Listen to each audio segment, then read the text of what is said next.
Hello aspiring developer. Alright, this is the last video that I'm going to make on design documents. And today I wanted to dive into more of why they are useful. I probably should have started here and put a lot more weight on this at the beginning, but you know, I'm just cruising and I'm still satisfied with how things have kind of ended up, the structure.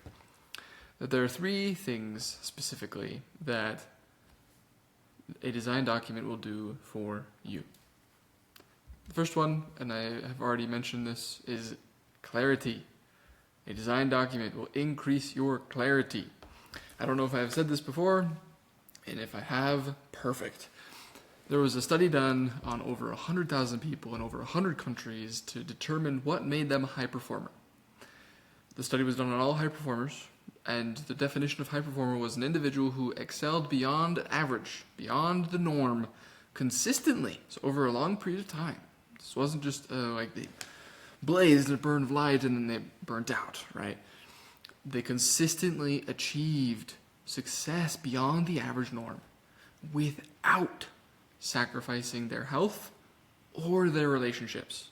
So these people, these high performers, were doing incredibly well in relationships, in health, and in work, business success.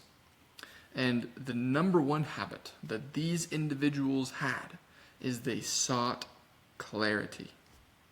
There were 6 of these done. There were 6 habits, I should say, that were derived from this study. And if you'd like to learn more about that, you can go and check out Brendan Burchard and his High Performance Habits book. But clarity is number one.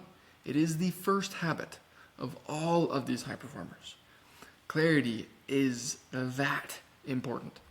And that's why I want to bring this up again and hammer this home, because it is so easy, especially in the software world, and even more especially in the no-code world, to just go. And if you just go, you're winging it hardcore. And I can tell you I have done that. I have done my fair share of winging it.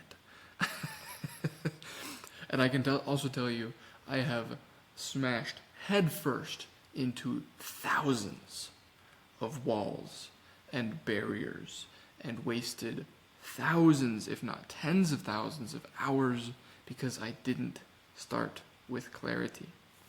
Quick story on that, and this will be part of the document that I'm going to give you to help you build your own design document.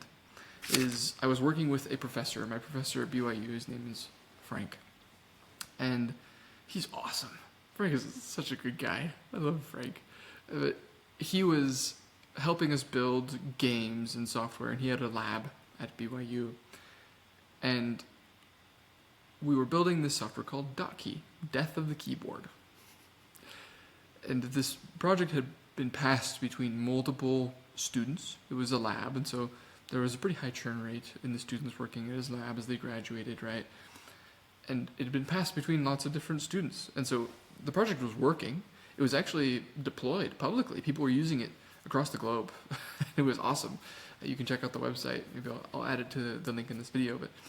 But the code base was slowly becoming more and more, I'll say, degraded. And it got to the point where we wanted to push into a new realm. We wanted to push into VR and use .key in VR and on desktop. And we couldn't. The code base simply wasn't in a state that could enable it. And so we took 3 days, and we all got together and we just made a plan, right? It was like, okay, how is it working right now? Let's determine where we are so that we can figure out where we need to go. And after those 3 days, we realized that the majority of the code we had written would need to be entirely restructured to fit the new thing that we wanted to do, VR. And man, there were months of wasted time there. I won't say that all of it was wasted. There was definitely a lot of learning that happened as you went about doing that. And so I never want to discount the learning that you have as you push through this. But, if we had taken those 3 days at the beginning to build out a design document and pass that design document to each student who was working on it, I am confident that we would not have needed to take so much time. The refactor ended up taking 6 to 9 months, I believe. It would not have taken us so much time to determine where we were and where we were going and need to rebuild the majority, I think it was more than 80% of the code base to fit this new paradigm. That is the power of clarity, and that is the power of these design documents. They can help you streamline the workflow, build more efficiently, waste less time, know where you're trying to go, not get lost in the weeds, and just get smashed by scope creep, right?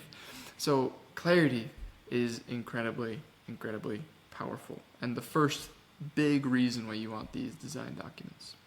Quick side quest on scope creep. If you don't know what scope creep is this idea that as you're building, more and more ideas will just appear, right? You're cruising, you're making something awesome. Like, wait, what if it did this? What if it did that? What if it did this? And scope creep is you accept those ideas and say, yeah, let's do it. Let's do all of them. And like it slowly creeps into becoming a larger and larger mass of things that are harder and harder to solve. And some of these ideas might even be conflicting. That's definitely been a problem for me. And it's hard to know what your original intent was if you didn't start with it.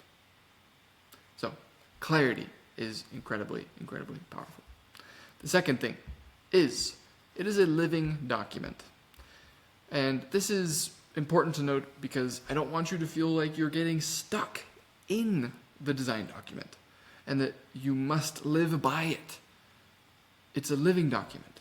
You're going to be building. You're going to encounter barriers and be like, oh, you know what? That didn't work the way that I thought it would. Perhaps you complete the thing and you get to the end and the result isn't quite what you were imagining it would be. So you go back to the drawing board, you go back to the design document and you say, you know what? Let's shift the outcome we're looking for slightly. Right? Let's change it. It's a living document. And as you go about building, you're going to find the holes in your thought process. And I encourage you to return to the design document and update it with those decisions so that you know where you're trying to go. Maybe you record the list of ideas that you have as you're going about building it. Just say, these are in an idea bucket in my design document. I'm not necessarily going to tackle them yet. I just want to record them so I don't forget them because they're awesome. But I don't necessarily want to work on them right now and have them distract me from my end goal. So it's a living document. It will constantly be updated. You'll constantly return to it. And it will change throughout the course of the project. So don't feel stuck or constricted or restricted by the design document that you put together. If you ever feel that way, I recommend 2 things. First, just look inside yourself and just say, am I just choosing to feel that this is a restriction on my creativity? Because having clarity on your creativity allows you to create so much more deeply. And then second would be, are you allowing yourself to update it when new and incredible ideas do come, or when you encounter barriers and roadblocks that would prevent you from achieving the dream that you set out to do in the first place? It's a living document. It'll change over time. The last thing is a story. Now, the first version of these design documents that I put out as a template, I gave it to our first hackathoners, build-a-thoners of the Discover NoCode Hackathon. And yesterday I was on the phone with one of the first people who went through this, and his name is Dan Smith. Dan Smith is a freaking legend. Let me tell you guys, he is a legend. All right. And he was telling me yesterday that he had actually used that template like 4 times in the past week, and that one of his friends had taken a look at it and be like, oh, that's cool. What's that? And so these templates, or just, I should say, having a template for your design document that I am giving to you, again, there's a link in the description around this video, use that template to help you create your design document even faster so that you can have this clarity and build your dream software faster than would be possible without it. just hearing that story from Dan just made me so excited and so happy that people are using design documents to build their dream, right? To create things, to skip this valley of despair where you don't necessarily know where you're going, you don't necessarily know if you're going to get there, and you have to hike back up to the top and like look out and be like, where actually was I going? Because I don't remember what the intention was. It's so easy to lose yourself in that valley. And Dan Smith, my boy Dan Smith, is showing how it's done. Again, he's an absolute legend. If you'd like to connect with him on LinkedIn, he's a gem. Just connect with him, shoot a message his way, and just let him know how awesome he is. So, design documents, my friend, my fellow aspiring developer. Don't skip them. They are incredibly valuable and important in all of the development that you will do.